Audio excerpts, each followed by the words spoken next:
In front of me is Motorola Razr 60 Ultra, and today I would like to show you how you can set up screen lock.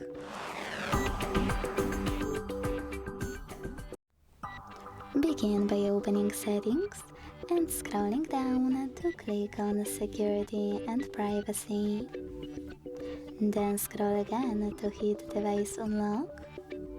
Select Screen Lock and tap on one of those login methods: pattern, PIN or password.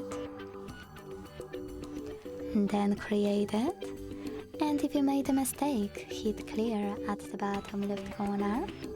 Repeat it, this time correctly, and when you're sure, in order to continue, hit Next at the bottom right corner.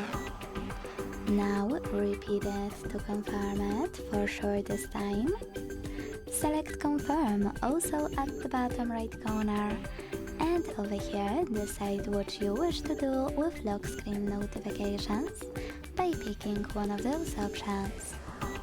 Show all notifications on lock screen, show sensitive content only when unlocked, or don't show notifications at all.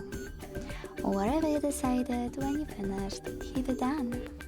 So now when I switch off my screen and turn it back on, icons that pattern is required. Thanks so much for watching. If you enjoyed this video, don't forget to leave a like, comment and subscribe. Bye!